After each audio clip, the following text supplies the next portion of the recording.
নয়াদিগঞ্জের পক্ষ থেকে সকলকে শুভেচ্ছা। আমি এই মুহূর্তে রয়েছি পটুয়াখালীর রাঙাবালী উপজেলার গঙ্গিপাড়া সরকারি প্রাথমিক বিদ্যালয় ভোট কেন্দ্রে। আপনারা জানেন যে চতুর্থ ধাপে ষষ্ঠ উপজেলা পরিষদ নির্বাচনের ভোট গ্রহণ কিন্তু শুরু হয়েছে সকাল 8টা থেকে। ভোট গ্রহণ চলবে বিকেল 4টা পর্যন্ত।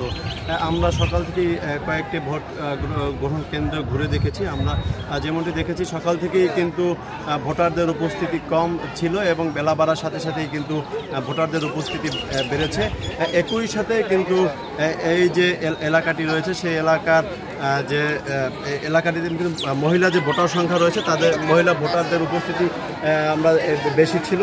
একই সাথে আপনাদেরকে একটি তথ্য জানিয়ে রাখতে চাই যে আসলে এই নির্বাচনে কিন্তু রাঙাবালী উপজেলার যে 6টি ইউনিয়ন রয়েছে সেই 6টি ইউনিয়ন কিন্তু পুরো নিরাপত্তার চাদরে ঢাকা রয়েছে।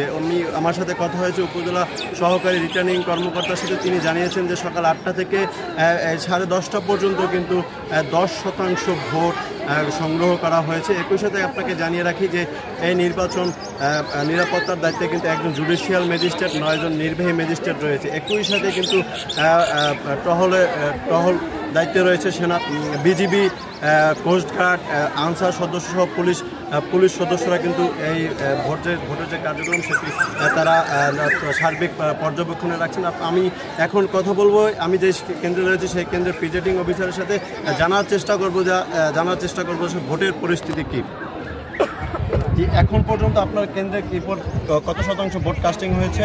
আমার কেন্দ্রে এখন পর্যন্ত প্রায় 22% ভোট কাস্টিং হয়েছে। আশা করি আজকে আমাদের এখানে 70 থেকে 75% ভোট কাস্টিং হবে, কারণ সকাল থেকেই ভোটের উপস্থিতি প্রবলভাবে ছিল। মহিলা যেমন ভোটার উপস্থিতি ছিল তেমনি পুরুষ ভোটার উপস্থিতি ছিল।